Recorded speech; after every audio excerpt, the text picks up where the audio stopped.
একটি হলো আল্লাহর হক, আর একটি হলো বান্দার হক। সূরা বনী ইসরাঈলের 23 নম্বর আয়াতে আল্লাহ দুটি চূড়ান্ত ফয়সালার কথা বলেছেন। এক নাম্বার চূড়ান্ত ফয়সালা, আল্লাহ ছাড়া কারো ইবাদত করা যাবে না। 2 নম্বর চূড়ান্ত ফয়সালা, পিতা মাতার নাফরমানি করা যাবে না।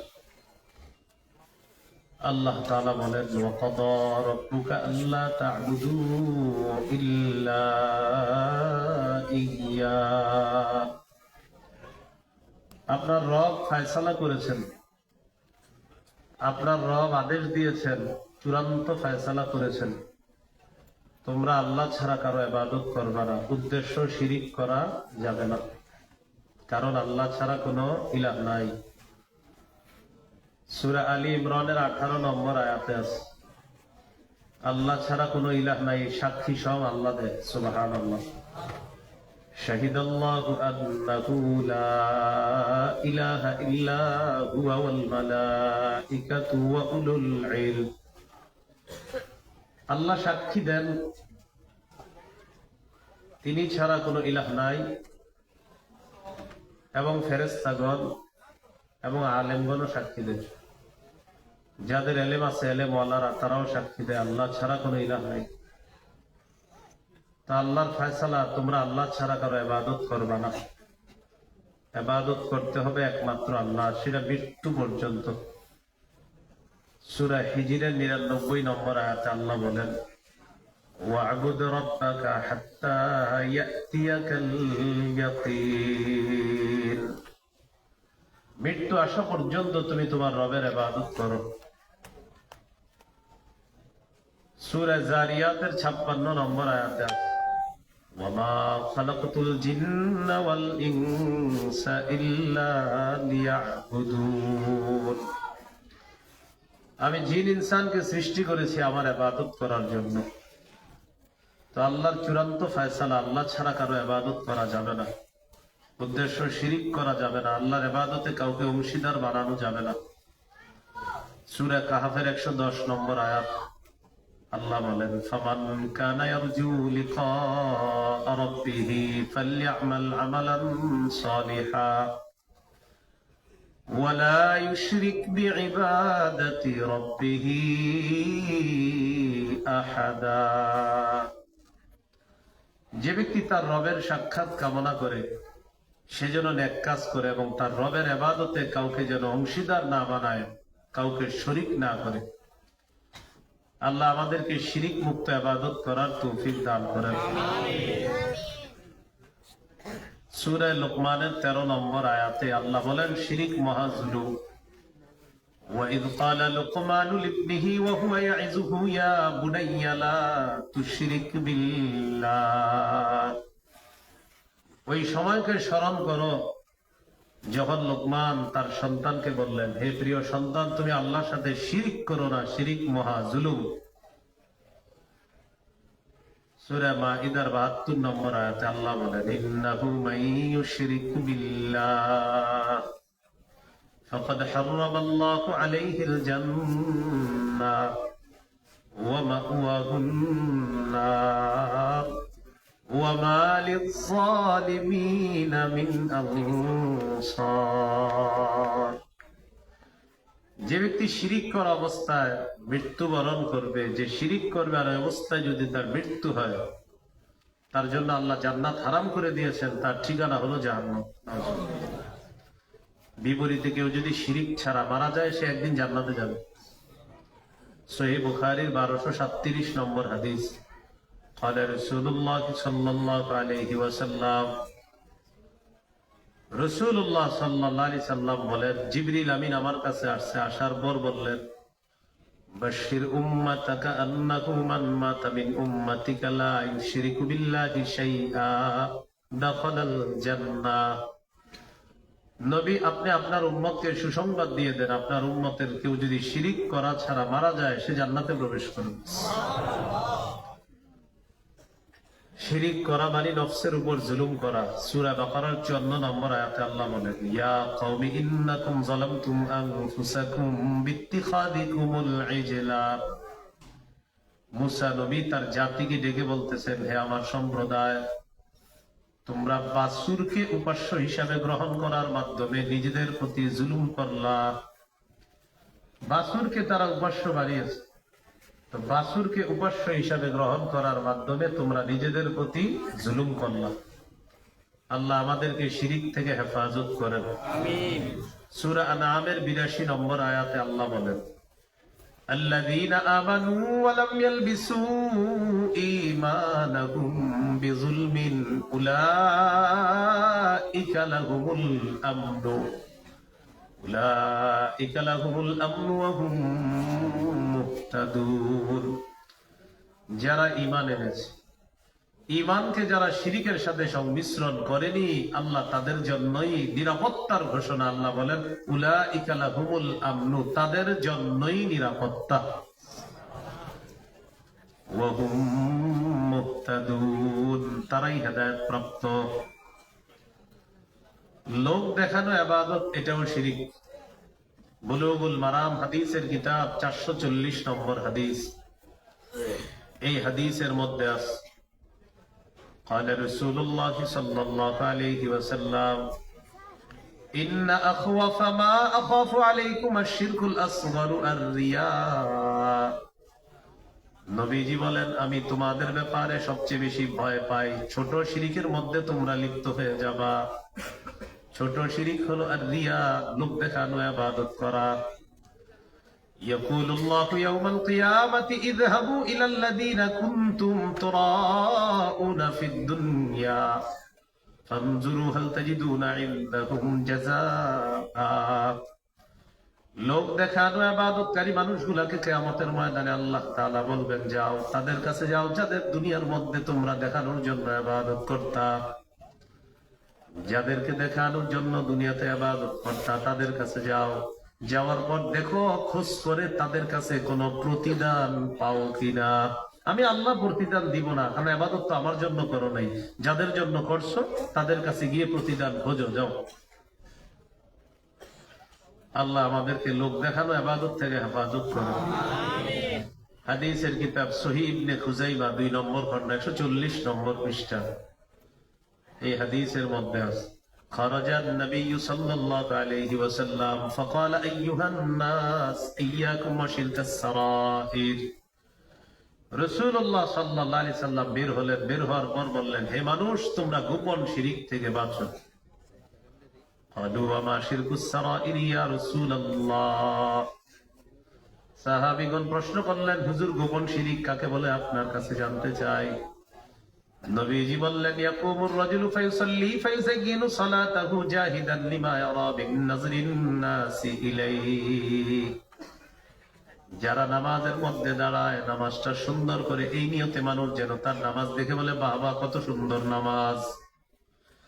মানুষের দৃষ্টি আকর্ষণ করার জন্য যে নামাজ পড়ে, মানুষ যেন তার নামাজ দেখে বলে নামাজ অনেক সুন্দর।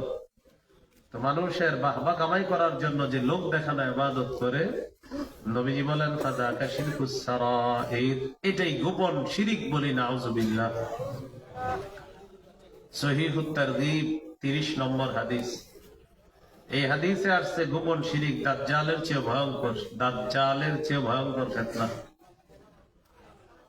সাহাবায়ে কেরাম বলেন, খরাজা আলাইনা নবী সাল্লাল্লাহু আলাইহি ওয়াসাল্লাম ওয়া নাহনু নাতাযাকারুদ দাজ্জাল। দাজ্জাল সম্পর্কে আমরা আলোচনা করছিলাম, আল্লাহর রাসূল বের হয়ে আসলেন, আসার পর দেখে আমরা দাজ্জাল সম্পর্কে কথা বলতেছি। নবী আমাদেরকে বললেন, আলা উখবিরুকুম বিমা হুয়া আখওয়াফু আলাইকুম ইনদি মিনাল মাসীহিদ দাজ্জাল। আমি কি তোমাদেরকে ওই বিষয় সম্পর্কে বলবো না যেটা আমি তোমাদের ব্যাপারে দাজ্জালের চেয়ে বেশি ভয় করি? আচ্ছা, আমি কি তোমাদেরকে এমন একটা বিষয় বলবো না যেটা আমি দাজ্জালের চেয়ে বেশি ভয় করি তোমাদের ব্যাপারে? নবীজি বললেন, আশিরকুল খাফি, গোপন শিরিক করা, এটা দাজ্জালের চেয়ে বেশি ভয় করি। তোমরা গোপন শিরিকে লিপ্ত হয়ে যাবা, বলি নাউযুবিল্লাহ। আল্লাহ আমাদেরকে লোক দেখানো ইবাদত থেকে হেফাজত করেন, আমিন। তো শিরিক করা যাবে না ইবাদতে। সহিহ বুখারী 6861 নম্বর হাদিস। আর আব্দুল্লাহ ইবনে মাসউদ রাদিয়াল্লাহু তাআলা আনহু قال قال رجل يا رسول الله أي الذنب أكبر عند الله এক ব্যক্তি আল্লাহ নবীকে প্রশ্ন করলেন আল্লাহর কাছে সবচেয়ে বড় পাপ কোনটি হুজুর আল্লাহর কাছে সবচেয়ে বড় পাপ কোনটি قال رسول الله صلى الله عليه وسلم أن تدعو لله ندا وهو আল্লাহ তাআলা তোমাকে সৃষ্টি করেছেন এই আল্লাহর সাথে কোন সমকক্ষ নির্ধারণ করা এটা সবচেয়ে বড় পাপ আল্লাহ তোমাকে সৃষ্টি করেছেন এই আল্লাহর সাথে সমকক্ষ নির্ধারণ করা এটা সবচেয়ে বড় পাপ قال ثم أي يا رسول الله হুজুর এরপর সবচেয়ে বড় পাপ কোনটি فقال رسول الله صلى الله عليه وسلم أن تقتل ولدك مخافة أن يطعم معك তোমার সন্তান তোমার খাদ্যে অংশগ্রহণ করবে এই ভয়ে সন্তান হত্যা করা সূরা বনী ইসরাঈলের 31 নম্বর আয়াতে আছে ওয়ালা তাকতুলু আওলাদাকুম খাশিয়াতা ইমলাক দারিদ্রতার ভয়ে তোমরা তোমাদের সন্তান হত্যা করো না নাহনু নারযুকুহুম ওয়া ইয়্যাকুম আমি তাদেরকেও রিজিক দেই তোমাদেরকেও রিজিক দেই সূরা আনামের 151 নম্বর আয়াতে আছে ওয়ালা তাকতুলু আওলাদাকুম মিন ইমলাক সেখানে খাশিয়াতা না সূরা বনী ইসরাঈল হলো খাশিয়াতা ইমলাক আর সূরা আনামে মিন ইমলাক তোমরা দারিদ্রতার ভয়ে তোমাদের সন্তান হত্যা করো না নাহনু নারযুকুকুম ওয়া ইয়্যাহুম সূরা বনী ইসরাঈল আছে নাহনু নারযুকুহুম ওয়া ইয়্যাকুম সূরা আনামে আছে নাহনু নারযুকুকুম ওয়া ইয়্যাহুম তোমাদেরকেও রিজিক দেই তাদেরকেও রিজিক দেই আর বনী ইসরাঈলে যেটা এটার অনুবাদ তাদেরকেও রিজিক দেই তোমাদেরকেও রিজিক দেই দারিদ্রতার ভয়ে সন্তান হত্যা করা এটা সবচেয়ে বড় পাপের একটা এক সন্তান হওয়ার পর 6 বছর আর সন্তান কেন হচ্ছে না বলেন কে খাওয়াবে যদি উত্তর হয় এটা তাহলে আপনি বড় পাপ করছেন قال ثم يا رسول الله হুজুর এরপর সবচেয়ে বড় পাপ কোনটি আপনার কাছে জানতে চাই নবী বললেন আন তুজানি বিহালিলাতি জারিকা তুমি তোমার প্রতিবেশীর স্ত্রীর সাথে ব্যভিচারে লিপ্ত হয়ে যাওয়া এরপর সবচেয়ে বড় পাপ নাউযুবিল্লাহ তাহলে তিনটি বড় পাপের কথা হাদিসে আসছে এই হাদিসের মধ্যে এর মধ্যে এক নাম্বার শিরিক করা আল্লাহ আমাদেরকে শিরিক মুক্ত কথা কর্ম করার তৌফিক দান করেন আমিন এটা হলো সূরা বনী ইসরাঈলের 23 নম্বর আয়াতের চূড়ান্ত দুটি ফয়সালার প্রথম চূড়ান্ত ফয়সালা আল্লাহ ছাড়া কারো ইবাদত করা যাবে না 2 নম্বর চূড়ান্ত ফয়সালা ওয়া বিল ওয়ালিদাইনি ইহসানা পিতামাতার আনুগত্য করবা তাদের নাফরমানি করা যাবে না সহিহ মুসলিমের বর্ণনা 2549 নম্বর হাদিস 2549 جاء رجل إلى نبي الله صلى الله عليه وسلم এক ব্যক্তি রাসূলুল্লাহ সাল্লাল্লাহু আলাইহি সাল্লামের কাছে আসার পর আল্লাহ রাসূলকে বললেন ইয়া রাসূলুল্লাহ উবাইউকা আলাল হিজরাতি ওয়াল জিহাদি আবতাগিল আজরা মিনাল্লাহ আল্লাহর কাছ থেকে প্রতিদান পাওয়ার আশায় আমি আপনার কাছে হিজরতের এবং জিহাদের উপর বায়াত গ্রহণ করব উদ্দেশ্য আল্লাহর কাছ থেকে প্রতিদান পাবো فقال رسول الله صلى الله عليه وسلم هل من والديك احد حي তোমার মা বাবা দুইজনের কেউ জীবিত আছে কিনা সাহাবী জবাব দিলেন বাল কিলাহুমা হুজুর দুইজনই জীবিত আছে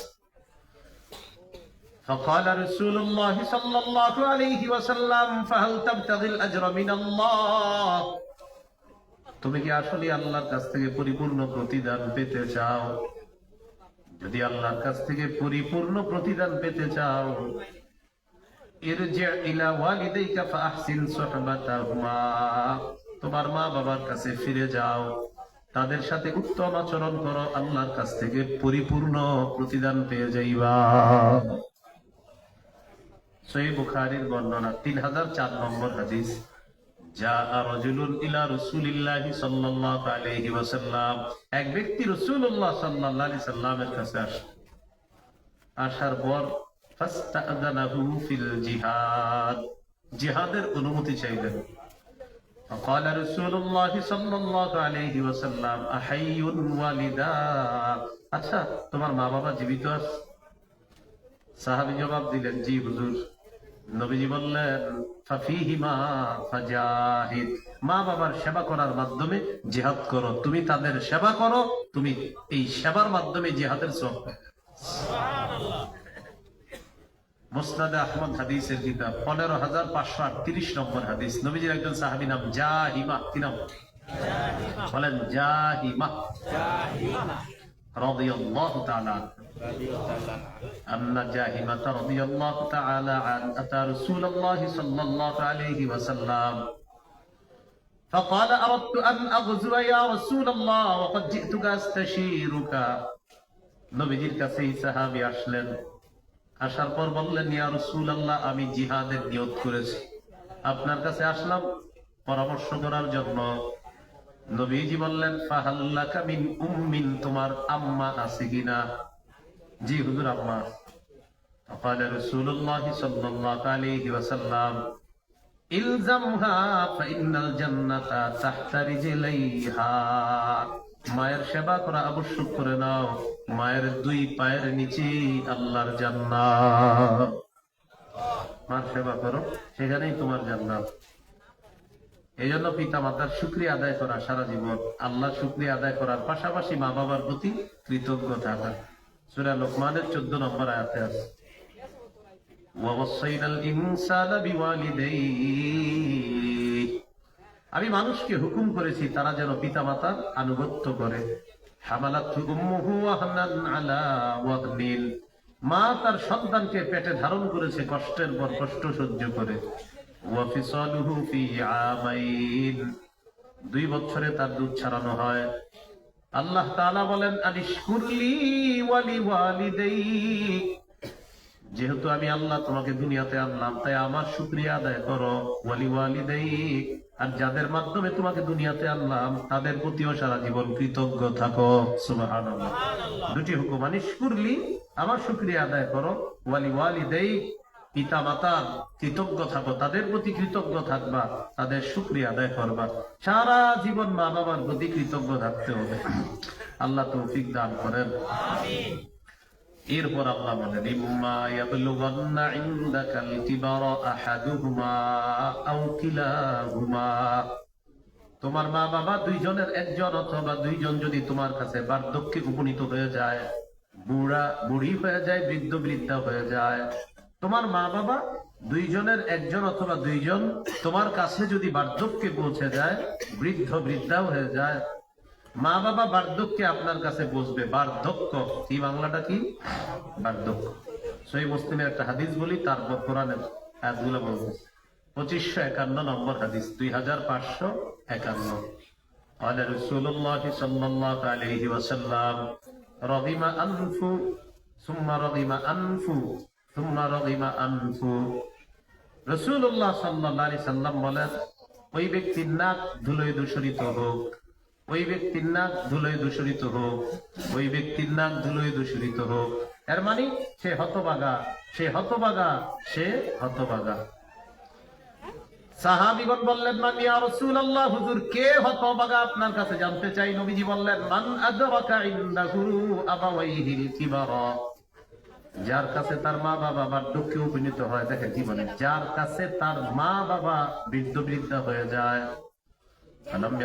জান্নাত, সে যদি ওই মা বাবার সেবা করার মাধ্যমে জান্নাত কামাই করতে না পারে, সে হতভাগা, সে হতভাগা, সে হতভাগা। মা বাবা বার্ধক্যে পৌঁছে গেছে আর সে তাদের এমন সেবা করে নাই যে জান্নাত কামাই করতে পারে নাই। তুমি কেমন সন্তান হইলা যে মা বাবার মাধ্যমে তুমি জান্নাতটাই কামাই করতে পারলা না? তাই নবীজি বললেন, সে হতভাগা, সে হতভাগা, সে হতভাগা। তো যাদের মা বাবা বার্ধক্যে পৌঁছে যায় তাদের ক্ষেত্রে আল্লাহ বলেন, ফালা তাকুল্লাহুমা উফিন, উফ শব্দটা বলবা না। কি বলবা না? উফ শব্দ বলবা না। এটা আবার 3টা কথা মনে রাখবো। বলেন, উফ বলবো না, বিরক্তি প্রকাশ করবো না, বিরক্তি সূচক কোন শব্দ বলবো না। আপনার আব্বা আম্মা পাশের রুমে শুয়ে আছে, শীতকাল, প্রচন্ড শীতের রাতে তাদের কাশি উঠছে, আপনি এই পাশের রুমে আছেন আর বললেন, ধুর আর ভালো লাগে না, না না না, এটা বলা যাবে। বিরক্তি প্রকাশ করা যাবে না। কেন বিরক্তি প্রকাশ করবেন না? মা বাবা বৃদ্ধ হয়ে গেলে সাধারণত এক কথা বারবার বলতে পারে। এটা মুরব্বী যারা হয়ে যায় এক কথা বারবার বলতে পারে, কিন্তু আপনি বিরক্তি প্রকাশ করবেন না। কারণ ছোটবেলা আপনি একটা কথা 100 বার বলছেন, চিপস আইসক্রিম 100 বার চাইছেন, আপনার আব্বা আম্মা রাগ করে নেই। আল্লাহ বলেন ফালা তাকুল্লাহুমা উফিন, উফ শব্দটা বলবা না। রাগ করে কখনো মা বাবাকে অভিশাপ দিবেন না। মনে রাখবেন, কেউ যদি মা বাবাকে অভিশাপ দেয়, সাথে সাথে আল্লাহ তাকে অভিশাপ দেয়। বলেন, মা বাবাকে যে অভিশাপ দেয় তাকে কি অভিশাপ দেয়? সহিহ মুসলিমের হাদিস, 1978 নম্বর হাদিস, আমাদের মাদ্রাসার পাঠ্যপুস্তক অনুসারে আর আপনাদের পকেটের প্রস্তাব অনুযায়ী 5018 নম্বর হাদিস। এই হাদিসের মধ্যে আছে, পকেটের উস্তাদ মানে মোবাইল লেখে, ওই বইটাতে আবার হাদিস করে লেখে, যদিও এটা আন্তর্জাতিক ভাবে মিলবে না আপনাদের পকেটে যেটা, আর মাদ্রাসার যেটা 1978 এটা সারা ওয়ার্ল্ডে মিলে যাবে। আপনাদেরটা শুধু আপনার পকেটেই মিলবে, আর কোথাও মিলবে না। এরপরে বোনাস হিসাবে বইলা দিলাম, মিলাই নিন। হ্যাঁ, এটা বলা জরুরি ছিল না, অনেকে চিপা চুপাই গিয়ে মিলাই, আমার এই জন্য বললাম। আর তো এই হাদিসের মধ্যে আছে, قال رسول الله صلى الله عليه وسلم لعن الله من لعن والديه। ওই ব্যক্তিকে আল্লাহ অভিশাপ দেয় যে ব্যক্তি তার মা বাবাকে অভিশাপ দেয়। তাহলে এক অংশ আমি বলি, আরেক অংশ আপনারা বলেন তো। যে মা বাবাকে অভিশাপ দেয় তাকে আল্লাহ তাআলা অভিশাপ দেয়। যে মা বাবাকে অভিশাপ দেয় তাকে এই হাদিসে আরো কয়েকটা আসছে, ওয়ালা আনাল্লাহ মান যাবাহা লিগাইরিল্লাহ। যে ব্যক্তি আল্লাহ ছাড়া অন্যের নামে পশু জবাই করে তার উপর আল্লাহর অভিশাপ। ওয়ালা আনাল্লাহ মান আওয়া মুহদিসা। যে ব্যক্তি কোন বেদাতিকে আশ্রয় প্রশ্রয় দেয় তার উপর আল্লাহর অভিশাপ। বেদাতিকে এক কাটা জায়গা দিয়ে দিয়েছে আস্তানা বানানোর জন্য। বেদাতিকে বললেন, আপনি এই জায়গায় একটা আস্তানা বানান, আমরা দুইজনে মিলে বেদাত সাপ্লাই করবো, আর আপনি মরে গেলে তো হইছেই কাম, আপনি একটা মাজার বানাবো। বানানোর পর এরপর যেমন চাই করবো ইচ্ছা মতো। কি নাম দিবি? কয়েকটা দিব, শেষে শুধু শাক লাগাইবি হবে। তো এরকম আপনি বলছেন, আর কি এক কাটা জায়গা দিয়ে দিচ্ছেন বেদাতগিরি করার জন্য। অনেক আল্লাহর ওলি আছে মাশাআল্লাহ, তাদের কবর আছে, ঠিক আছে। এখন আবার যেই সেই আপনার হয়ে যাচ্ছে, এক ওয়াক্ত নামাজও পড়ে না, এই ব্যক্তিরও আপনি খবর দিলেন, বাস তার কবরকে কেন্দ্র করে আপনি শুরু করলেন ঝামেলা, ঠিক না? ওয়ালা'আনাল্লাহ মান আওয়া মুহদিসা। যে ব্যক্তি কোন বেদাতিকে আশ্রয় দেয় তার উপর আল্লাহর অভিশাপ। ওয়ালা'আনাল্লাহ মান গায়্যারা মানারাল আরদি। যে ব্যক্তি জমিনের নিশানা পরিবর্তন করে দেয় তার উপর আল্লাহর অভিশাপ। কি পরিবর্তন করে? জমিনের নিশানা। এই যে খুঁটি ছিল এই জায়গায়, এতটুকু আপনার জায়গা, এখন খুঁটি এখানে ছিলেন, ঘটনা কি ভাই? আপনার জায়গা তো এইটুকু, হ্যাঁ এটা মালিকানা, এটা পাওয়া, দেখি পাওয়া কতদিন? যতদিন পাওয়ার কাবার পাওয়ার নাই, আবার এখানে এসে এই যে জমিনের নিশানা পরিবর্তন করছে, জানায় দিবেন আল্লাহর অভিশাপ চলতে থাকবে। কি চলতে থাকবে? এর মধ্যে প্রথমটা হলো যে মা বাবাকে অভিশাপ দেয়, তাকে কে অভিশাপ দেয়? আল্লাহ। ফালা তাকুল্লাহুমা উফিন। মা বাবাকে উফ শব্দটাও বলবা না। ওয়ালা তানহারহুমা। মা বাবাকে ধমক দিবা না। ওয়াকুল লাহুমা কাওলান কারীমা। তাদের সাথে নম্র কথা বলবা, ভদ্র কথা বলবা, বিনয়ের সাথে কথা বলবা, সম্মান সূচক কথা বলবা। এক কথা যদি মা বাবা বারবার বলে তারপরে বলবেন জি আব্বা ঠিক আছে, জি আম্মা ঠিক আছে। আসলে অনেকগুলা কথা ঠিক নাই, তাও বলবেন ঠিক আছে। অনেকগুলা কথা এমন হইতে পারে যে সঠিক না, মুরব্বী হয়ে গেছে তো একটু আপনার অসংলগ্ন কথা হয়ে যেতে পারে, বলবেন জি আব্বা, হাসি মুখে বলবেন ঠিক আছে, ঠিক আছে। তাহলে 1 নাম্বার উফ বলবা না, 2 নাম্বার ধমক দিবা না, 3 নাম্বার তাদের সাথে সম্মান সুযোগ কথা বলবা, 4 নাম্বার ওয়াকফিদ লাহুমা জানাহাদ দুল্লি মিনার রাহমা। তাদের সামনে নম্র আচরণের মাধ্যমে বিনয়ী হবা, দয়ার ডানা বিছিয়ে দিবা। 5 নাম্বার গুরুত্বপূর্ণ কথা, ওয়াকুর রাব্বিরহামহুমা কামা রাব্বায়ানি সগীরা। আর তুমি বলবা, হে আমার রব, আমার মা বাবা শৈশবে যেমন আমাকে লালন পালন করেছে, এইভাবে আপনি আমার মা বাবার প্রতি দয়া করেন, মায়া করেন। এই দোয়াটা করা। জীবনে যতগুলা দোয়া করবেন আপনার আব্বা আম্মার জন্য এই দোয়া করাটা কখনো মিস করবেন না, বলেন ইনশাআল্লাহ। আবু দাউদের হাদিস 2880 নম্বর হাদিস, 2880 নম্বর হাদিস। قال رسول الله صلى الله عليه وسلم إذا مات الإنسان انقطع عنه عمله إلا من ثلاثة। নবীজি বলেন মানুষ যখন মারা যায় তার আমলের সুযোগ বন্ধ হয়ে যায়, ইল্লা মিন সালাসা, তিনটা জিনিস বাকি থাকে। এক নাম্বার ইল্লা মিন সাদাকাতিন জারিয়া, সদকায়ে জারিয়া বাকি থাকে। কোন মাদ্রাসায় একটা ফ্যানের ব্যবস্থা করে দিলেন, ছাত্ররা পড়াশোনা করবে। এই যে ফ্যানের বাতাসের নিচে পড়াশোনা করতেছে, কবরে সওয়াব পাবেন। মুসাফিরের জন্য একটা কল স্থাপন করলেন আপনি, মুসাফিররা যায় যাওয়ার সময় পানি পান করে, সওয়াব কবরে পাবেন। এরকম অনেক সুন্দর সুন্দর কাজ আছে যেগুলা দুনিয়াতে আপনার ইবাদত করবে, তাদের ইবাদত করার কারণে আল্লাহ তাআলা আপনার কবরের মধ্যেও পুণ্য পৌঁছায় দিবেন। দুই নাম্বার আও ইলমিন ইউনতাফা, উপকারী ইলম দুনিয়ার মধ্যে রেখে যাওয়া। শাইখুল হাদিস আল্লামা আজিজুল হক রাহমাতুল্লাহি আলাইহি, হুজুরের শুধু হাজার হাজার ছাত্র আছে সারা শাইখুল হাদিস, মানে হুজুরের হাজার হাজার ছাত্র আছে যারা কি শাইখুল হাদিস, যারা জীবিত আছে হাজার হাজার শাইখুল হাদিস ছাত্র। আবার অনেক শাইখুল হাদিস তো মারা গেছে, হুজুরের ছাত্র শাইখুল হাদিস যারা মারা গেছে। আবার মুফতি মুহাদ্দিস তো অভাব নেই হুজুরের ছাত্র। এই যে তারা এলেম বন্টন করতেছে, এলেমের সওয়াব আল্লাহ তাআলা হযরতের কবরে পৌঁছায় দিচ্ছে। আও ইলমিন ইউনতাফা, শাইখুল হাদিস আল্লামা আজিজুল হক রাহমাতুল্লাহ চিনছেন তো? হ্যাঁ, শাইখুল হাদিস মাওলানা মুহাম্মদ মামুনুল হক দামাত বরকাতুহুমের আব্বা শাইখুল হাদিস আল্লামা আজিজুল হক রাহমাতুল্লাহ। উপকারী এলেম। তিন নাম্বার আওয়ালাদিন সলিহিন ইয়াদউ লা, এমন একজন নেককার সন্তান রেখে যাওয়া যে সন্তান তার মা বাবার জন্য দোয়া করবে, রব্বির হামহুমা কামা রাব্বায়ানি সগীরা। নেককার সন্তান দোয়া করবে। সূরা লাহাবের 2 নম্বর আয়াতে কি আছে? মা আগনা আনহু মালুহু ওয়া মা কাসাব। আবু লাহাবের সম্পদ, আবু লাহাবের সন্তান কোনো কাজে আসে নাই। বদর যুদ্ধের 7 দিন পর কাফেররা শোচনীয় পরাজয় বরণ করলো। বদর যুদ্ধে কাফেররা শোচনীয় পরাজয় বরণ করার 7 দিন পর আবু লাহাবের গলার মধ্যে গুটি বসন্তের রোগ হয়। এই বসন্তের রোগে আবু লাহাবের মৃত্যু হয়ে যায়। আবু লাহাবের সন্তানরা বাবার মৃত্যুর পর সবাই পালায়া যায়। এই বসন্ত রোগীর শরীরে যদি হাত দেয়, এই রোগ আমাদের শরীরেও আসতে পারে, ভয়ে পালায়।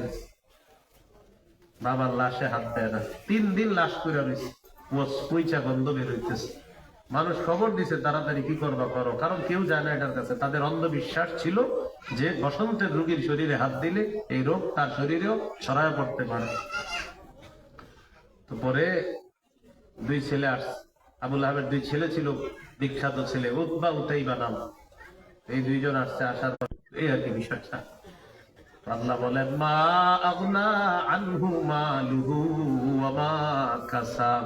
আবু লাহাবের সম্পদ, আবু লাহাবের সন্তান কোনো কাজে আসে নাই, কারণ ঈমান নাই। এটা নেককার সন্তান রেখে দিতে পারে নাই। এই জন্য নবী বললেন 3টা জিনিস বাকি থাকে। 3 নাম্বার নেককার সন্তান, যে মা বাবার জন্য দোয়া করবে।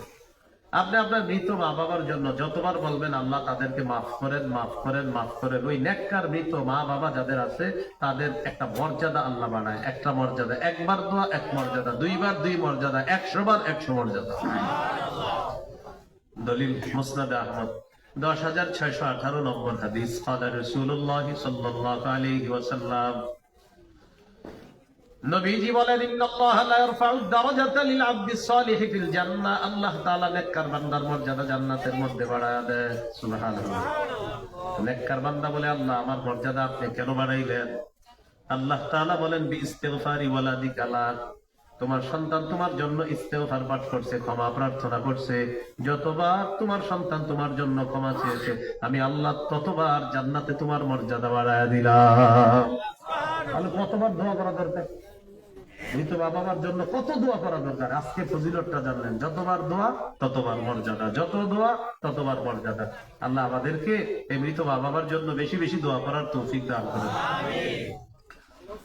মৃত মা বাবার পক্ষ থেকে সদকা করবেন। সদকা 10 টাকা সামর্থ্য আছে সদকা করার আপনার, 5 টাকা আমি আমার পক্ষ থেকে আল্লাহ দান করলাম, আর 5 টাকা আমার মৃত মা বাবার পক্ষ থেকে সদকা করলাম, দান করলাম, যেটাই করেন। তা আপনি এইভাবে বলবেন, আল্লাহ আমি এই জীবিত আমার পক্ষ থেকে 5 টাকা সদকা করলাম, আর এই 5 টাকা আমার মৃত মা বাবার পক্ষ থেকে সদকা করলাম। কবুল হবে কিনা? নবীজি বলেছেন হ্যাঁ, এটাও কবুল হয়ে যাবে। দলিল সহিহ বুখারী 1388 নম্বর হাদিস।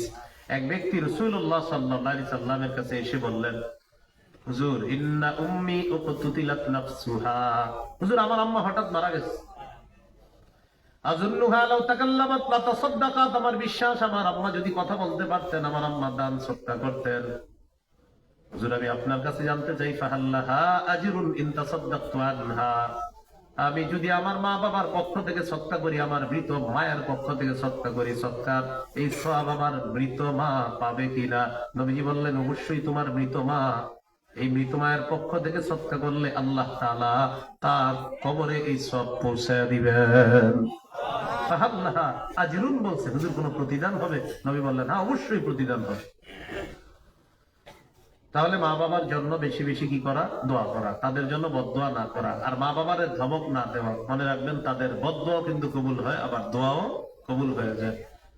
আবু দাউদের 1536 নম্বর হাদিস, ক্বালা রাসূলুল্লাহ সাল্লাল্লাহু আলাইহি ওয়াসাল্লাম, সালাসু দাওয়াতিন মুস্তাজাবাতুন লা শাক্কা ফিহিন্না, 3 ব্যক্তির দোয়া কবুল হওয়ার ব্যাপারে কোনো সন্দেহ নাই। সুবহানাল্লাহ। কয় ব্যক্তির দোয়া কবুল হওয়ার ব্যাপারে কোনো সন্দেহ নাই? 1 নাম্বার দাওয়াতুল ওয়ালিদ, পিতা মাতার দোয়া। 2 নাম্বার দাওয়াতুল মুসাফির, মুসাফিরের দোয়া।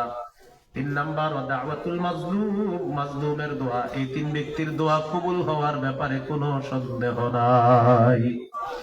তাহলে 3টার মধ্যে একটা হলো মাজলুমের দোয়া, মা বাবার দোয়া, মুসাফিরের দোয়া। এর মধ্যে মা বাবার দোয়া এটাও কবুল হয়ে যায়, তাদের বদদোয়াও কবুল হয়ে যায়। আমরা যারা আছি বাবার সাথে যদি দিনের বেলা পথ চলি, ছেলে যারা আছি বিশেষ করে, দিনের বেলা বাবার সাথে রাস্তায় হাঁটলে পিছনে হাঁটবো, বাবা সামনে হাঁটবে। বালেক ছেলে যারা আছে, আমরা পিছনে হাঁটবো, বাবা সামনে হাঁটবে। আর রাতের বেলা বাবার সাথে পথ চললে বাবা হাঁটবে পিছনে, আমি হাঁটবো সামনে, যেন কোনো বিপদ আসলে আমি আগে মোকাবেলা করি, আব্বার উপর যেন বিপদটা না যায়। এটা শিষ্টাচার, এটা ভদ্রতা। ওমর ইবনে যায়েদ রাহমাতুল্লাহি আলাইহিকে জিজ্ঞাসা করা হলো, কাইফা বিররু ইবনিকা বিকা, আচ্ছা আপনার ছেলে আপনার সাথে কেমন আচরণ করে বলেন তো? তিনি জবাব দিলেন, মা মাশাইতু নাহারান ইল্লা ওয়া হুয়া খালফি, আমি যখন দিনের বেলা রাস্তায় হাঁটি তখন আমার সন্তান আমার পিছনে থাকে। ওয়ালা মাশাইতু লাইলান ইল্লা মাশা আমামি, রাতের বেলা যখন আমি চলি আমার সন্তান আমার সামনে থাকে। আমি দিনের বেলা রাস্তায় হাঁটলে আমার সন্তান আমার পিছনে থাকে, রাতে যখন পথ চলি আমার সন্তান আমার সামনে চলে। এরপরে কি বলে দেখেন, ওয়ালা রাকিয়া সাকফান ওয়া আনা তাহতাহু, আমি কখনো বাসার নিচে থাকলে আমার ছেলে কখনো ছাদেও ওঠে না। হ্যাঁ বললেন, ওয়ালা রাকিয়া সাকফান ওয়া আনা তাহতা, আমি নিচে আছি আমার ছেলে ছাদে ওঠে না, আমার বাবা নিচে, আমি কিভাবে ছাদে উঠি? মানে গুনাহ হবে না? আপনি ছাদে উঠলে গুনাহ হবে না? আপনার বাবা নিচে, সন্তান বলতেছে আমার বাবা নিচে, আমি ছাদে কিভাবে উঠি? মানে ভদ্রতা, শিষ্টাচার।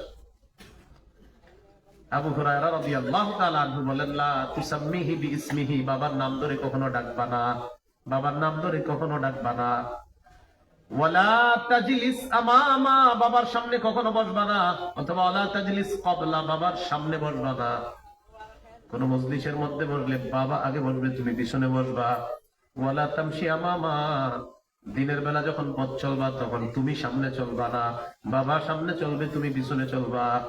উস্তাদদের ক্ষেত্রেও সেম ঘটনা ঘটাবে। হ্যাঁ, উস্তাদও তো আপনার আমাদের পিতা, পিতার মতো। উস্তাদও আমাদের পিতার মতো, আমাদের ইলমের পিতা উস্তাদরা। তাহলে এইভাবে বাবা মার সাথে ভদ্রতা বজায় রাখবো, বলেন ইনশাআল্লাহ। গুরুত্বপূর্ণ কথা হলো, মা বাবা যদি আপনাকে নাফরমানি করতে বলে তখন কি করবে? মা বাবা আপনাকে নাফরমানি করতে বললে কি করবেন? বলেন এইভাবে ভদ্রতার সাথে তাদের এই কথাটি প্রত্যাখ্যান করবে, ভদ্রতার সাথে। মা বাবা যদি বলে নাফরমানি করতে, আপনি ভদ্রতার সাথে বলবেন, আব্বা আমি এটা পারবো না, আম্মা পারবো না, তুই ঘর থেকে বের হয়ে যা। আপনি বের হয়ে যাবেন, কিন্তু ভদ্রভাবে ধমক দিবেন, আব্বা জি আমি বের হয়ে যেতেছি, তুই আর আমার ঘরে আসবি না, বলে দিচ্ছে যে আব্বা আমি আসবো না, কিন্তু আমি শিরিক করবো না, আমি হারাম কাজ করবো না। ভদ্রতার সাথে আপনি প্রত্যাখ্যান করবেন। দলিল সূরা লুকমানের 15 নম্বর আয়াতে একদম স্পষ্ট দলিল। وَإِنْ جَاهَدَاكَ عَلَىٰ أَن تُشْرِكَ بِي مَا لَيْسَ لَكَ بِهِ عِلْمٌ فَلَا تُطِعْهُمَا। তোমার মা বাবা যদি তোমাকে বাধ্য করে আমি আল্লাহর সাথে শিরিক করার জন্য, ফালা তুতি'হুমা, মা বাবার আনুগত্য করবা না, এই কথাটা শুনবা না, এক্ষেত্রে মা বাবার আনুগত্য করবা না। এরপরে কি বলে দেখেন, ওয়াসাহিবহুমা ফিদ দুনিয়া মা'রুফা, যতদিন দুনিয়াতে আছো তাদের সাথে সৎ ভাব বজায় রাখবা, মা বাবার সাথে সৎ ভাব বজায় রাখবা, দুনিয়াতে যতদিন থাকবা। আপনারা বের করে দিস, আপনি শহরে চলে আসছেন, মা বাবা সেই গ্রামে আছে, তারা অভিমান করে আপনার ফোন ধরে না, প্রতিবেশী দিয়ে খোঁজ নেন, আব্বা খাইছে তো, আম্মা খাইতেছে তো, চাল আছে ডাল আছে ঘরে। যে মা বাবা আপনারা দেখতে পারতেছে না, তার খোঁজ নিতে হবে আপনি অন্যের মাধ্যমে হোক, আব্বা খাইছে কিনা, আম্মা খাইছে কিনা, চাল ডাল ঘরে আছে কিনা। আপনার চাল ডাল তারা নিতে চায় না, ভাইয়ের মাধ্যমে কৌশলে পাঠান, বোনের মাধ্যমে পাঠান, যেইভাবে পারেন খোঁজ খবর রাখেন। নাফরমানি তো করবেন না, তবে সদ্ভাব বজায় রাখতে হবে।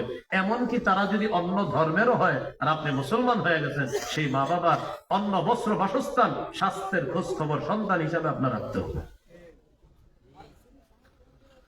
তাহলে গুরুত্বপূর্ণ কথা, শিরিক করতে বলছে করবো না, ভদ্রতার সাথে উগ্র ব্যবহার করবো না। শিরিক করতে বলছে করবো না শিরিক, উগ্র ব্যবহার করবা না, উগ্র ব্যবহারও করা যাবে। আল্লাহ কথাগুলা মনে রাখার তৌফিক দান করেন। রাসূল সাল্লাল্লাহু আলাইহি সাল্লামের সাহাবী সাদ, কি নাম? সাদ রাদিয়াল্লাহু তাআলা, তিনি মুসলমান হইলেন।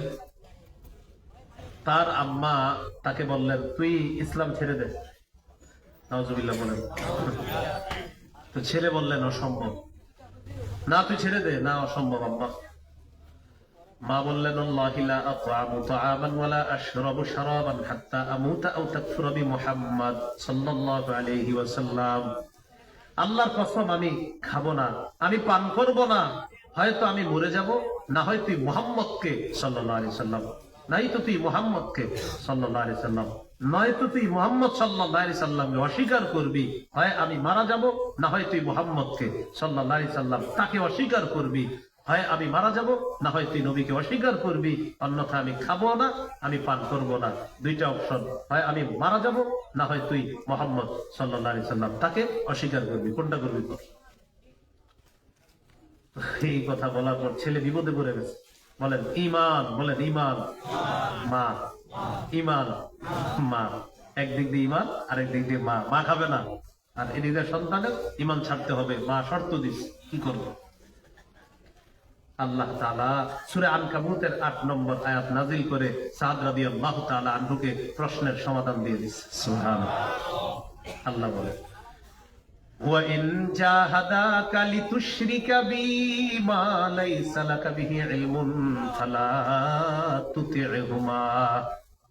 তোমার মা বাবা যদি তোমাকে বাধ্য করে আমি আল্লাহর সাথে শিরিক করার জন্য, মা বাবার এই কথাটা তুমি মানবা না। সাদ রাদিয়াল্লাহু তাআলা তার মাকে জানায়া দিলেন, আম্মা 100 বার যদি আপনি জীবন পান, আবার যদি মৃত্যুবরণ করেন, আপনার যদি 100 বারও জান ফিরে পান, আবার আপনি মৃত্যুবরণ করেন, আবার জীবন ফিরে পান, আবার মৃত্যুবরণ করেন, কয়বার? আপনি বাঁচতে পারেন, আবার মরতে পারেন। আম্মা, আমি ভদ্রতার সাথে বলতেছি, আমি মুহাম্মদ সাল্লাল্লাহু আলাইহি ওয়াসাল্লামকে অস্বীকার করতে পারবো না। আম্মা, এটা আমার পক্ষে সম্ভব না। তাহলে কি শিখলাম? মা বাবা নাফরমানির কথা বললে উগ্রতার সাথে তাদের কথাটা প্রত্যাখ্যান করতে হবে। উগ্রতার সাথে, নাহলে আল্লাহ মনে রাখার তৌফিক দান করেন। মা বাবা বিধর্মী হলে তাদের জন্য হেদায়েতের দোয়া করা। বলেন, কি দোয়া করা? যেন আল্লাহ কি দিয়ে দেয়? হেদায়েত দিয়ে দেয়। সহিহ মুসলিম 2491 নম্বর হাদিস। একটু কমায় দেন, একটু কমায় দেন, হালকা। এই হাদিসের মধ্যে আসছে, আবু হুরায়রা রাদিয়াল্লাহু তাআলা, তার আম্মা মুশরিকা, প্রতিদিন আম্মাকে দাওয়াত দেয়, আম্মা শুধু প্রত্যাখ্যান করে দাওয়াত। তো আবু হুরায়রা রাদিয়াল্লাহু তাআলা আনহু বলেন, কুনতু আদউ উম্মি ইলাল ইসলাম ফাতাবা আলাইয়া। আমি আম্মাকে ইসলামের দাওয়াত দেই, এমন অবস্থা ওয়াহিয়া মুশরিকা, আম্মা হলেন মুশরিকা, মানে মুসলিমা না। ফাতাবা আলাইয়া, আম্মা শুধু অস্বীকার করে, এই চল তুই আমার দাওয়াতের কথা বলবি না, খালি প্রত্যাখ্যান কর। ফাদাউতুহা ইয়াওমান, একদিন দাওয়াত দিলাম। ফাসমাতনি ফি রাসূলিল্লাহি সাল্লাল্লাহু আলাইহি ওয়াসাল্লাম মা আকরাহু, নবীজির শানে এমন কিছু কথা শোনায়া দিছে যা আমার পছন্দ হয় না, আমি অনেক কষ্ট পাইলাম। আল্লাহ নবীর শানে কিছু শোনায়া দিছে, নবীর শানে শোনায়া দিছে উল্টা পাল্টা। এখানে একটা গুরুত্বপূর্ণ কথা বলেন, আল্লাহ, রাসূল, জিহাদ, এই তিনটার প্রতি, এই তিন জিনিসের প্রতি সবচেয়ে বেশি ভালোবাসা থাকতে হবে। আল্লাহর প্রতি, রাসূলের প্রতি, জিহাদের প্রতি সবচেয়ে বেশি ভালোবাসা থাকতে হবে। তার প্রতি, আল্লাহর প্রতি, রাসূলের প্রতি, জিহাদের। সূরা তাওবার 24 নম্বর আয়াতে, قل إن كان آباؤكم وأبناؤكم وإخوانكم وأزواجكم وعشيرتكم وأموال اقترفتموها وتجارة تخشون كسادها ومساكن ترضونها أحب إليكم من الله ورسوله وجهاد في سبيله। এই জায়গায় একটা কথা বলছি, তোমাদের মা বাবা, তোমাদের সন্তান, তোমাদের স্ত্রী, তোমাদের ভাই বোন, তোমাদের পরিবার, তোমাদের সম্পদ, তোমাদের ব্যবসা, তোমাদের প্রিয় বাসস্থান যদি আল্লাহর চেয়ে, রাসূল আর জিহাদের চেয়ে বেশি প্রিয় হয়, আযাবের অপেক্ষা করো। তাহলে এবার উল্টাটা করেন, সবচেয়ে বেশি প্রিয় হতে হবে আল্লাহ, আল্লাহর চেয়ে রাসূল আর জিহাদের চেয়ে বেশি প্রিয় হলে আযাবের অপেক্ষা করো। তাহলে প্রিয় হতে হবে বেশি আল্লাহ, প্রিয় হতে হবে বেশি রাসূল সাল্লাল্লাহু আলাইহি ওয়াসাল্লাম, প্রিয় হতে হবে বেশি জিহাদ। নবীজির উল্টা পাল্টা কথা বলছে মা, সাহাবী সহ্য করতে পারে না, নবীজির কাছে আসছে। আতাইতু রাসূলুল্লাহি সাল্লাল্লাহু আলাইহি ওয়াসাল্লাম ওয়া আনা আবকি, কান্না করতে করতে নবীজির কাছে আসলাম। নবীজির কাছে এসে বললাম, ইয়া রাসূলুল্লাহ, কুনতু আদউ উম্মি ইলাল ইসলাম ফাতাবা আলাইয়া ফাদাউতুহা আল ইয়াউমা। হুজুর, আমি আমার আম্মাকে ইসলামের দাওয়াত দিই, আম্মা প্রত্যাখ্যান করে, ধারাবাহিকতায় আজকেও আমি আম্মাকে ইসলামের দাওয়াত দিলাম। ফাসমাতনি ফিকা মা আকরাহু, আপনার ব্যাপারে এমন উল্টা পাল্টা কথা বলছে যে আমার সহ্য হয় নাই, পছন্দ হয় নাই। হুজুর, আপনার কাছে আসছি, উদুল্লাহ আইয়াহদিয়া উম্মা আবি হুরায়রা, একটু দোয়া করেন আল্লাহ তাআলা যেন আবু হুরায়রার মাকে হেদায়েত দিয়ে দেয়। নবীজি সাথে সাথে বললেন, উদুল্লাহ উম্মা। নবী সামনে আসলাম, জিতু ফাসিলতু ইলাল বাব, দরজার সামনে আসলাম। ফাইদা হুয়া মুজাফ, দেখলাম দরজাটা বন্ধ, দরজাটা বন্ধ। সামিয়াত উম্মি খাশফা কদামাইয়া, আম্মা আমার দুই পায়ের আওয়াজ শুনছে ভিতর থেকে। নরম কণ্ঠে বলতেছে, মাকানাক ইয়া আবা হুরায়রা, বাবা আবু হুরায়রা ওখানেই দাঁড়াও। আবু হুরায়রা দাঁড়াও। আবু হুরায়রা রাদিয়াল্লাহু তাআলা আনহু বলেন, সামিআতু খাদখাদাতাল মা, পানির কলকল আওয়াজ শুনলাম। ভালো করে লক্ষ্য করে বুঝতে পারলাম, এগোতা সালাত আম্মা গোসল করলেন, ওলাবিসাদ্দিরাহা, চাদর পরিধান করলেন, আজিলাত আন খিমারিহা, ওড়নাটা মাথায় দিতে দিতে তাড়াতাড়ি চুল মুছতে মুছতে ফাতাহাতিল বাব, দরজাটা খুললেন। খোলার পর বললেন, আশহাদু আল্লা ইলাহা ইল্লাল্লাহু ওয়া আশহাদু আন্না মুহাম্মাদান আবদুহু ওয়া রাসূলুহু, আমি কালিমা পড়লাম আবু হুরায়রা, এই মুহূর্তে আমি মুসলমান হয়ে। দৌড় দিছে আবার নবীজির কাছে, ঘরে ঢুকে না, কে? সাহাবী আবু হুরায়রা।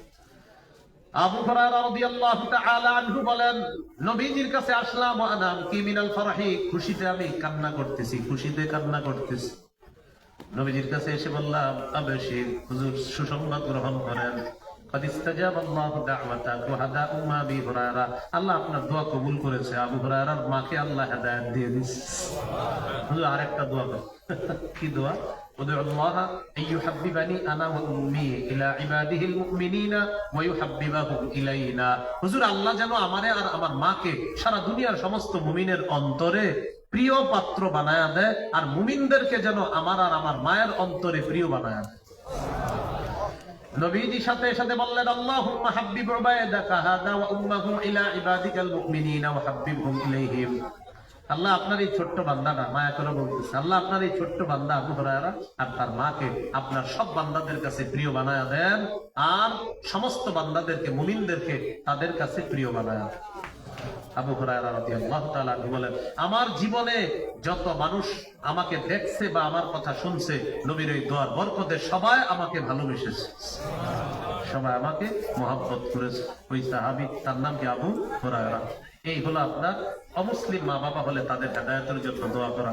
এই হলো সূরা বানী ইসরাঈলের 24 নম্বর আয়াত, 25 সর্বশেষ আয়াত যেটা তেলাওয়াত করলাম। রব্বুকুম আ'লামু বিমা ফি নুফুসিকুম, তোমাদের মনে কি আছে এটা তোমাদের রব অধিক অবগত। দুই একটা উল্টা পাল্টা যদি মুখ দিয়ে বের হয়েও যায়, মনটা তো ভালো আছে, তোমার মনে কোনো খারাপই নাই, আল্লাহর কাছে তওবা করবা। ইন তাকুনু সালিহিনা, যদি তোমরা সৎ হও, নেককার হও, ফাইন্নাহু, তবে জেনে রাখো নিশ্চয়ই তিনি মানে আল্লাহ, কানা লিল আওয়াবিনা গফুরা, তিনি অধিক তওবাকারী বান্দাদের জন্য ক্ষমাশীল, দয়ালু। মাশাআল্লাহ, ফ্যানটা বন্ধ করছে, খুব ভালো হয়েছে কিন্তু বিষয়টা, ফ্যানটা পুরো রিমান্ডের মতো ছিল তখন। যাই হোক, আল্লাহ আমাদের সকলকে যে কথাগুলো শুনলাম বললাম, আমরা সবাই যেন মা বাবার আনুগত্য করতে পারি, আল্লাহ তৌফিক দান করেন। হয়তো তাদের অনুষ্ঠান রয়ে গেছে, আরো আমরা বলবো না, জি আমরা থাকি। সুবহানাল্লাহি ওয়া বিহামদিহি, সুবহানাকাল্লাহুম্মা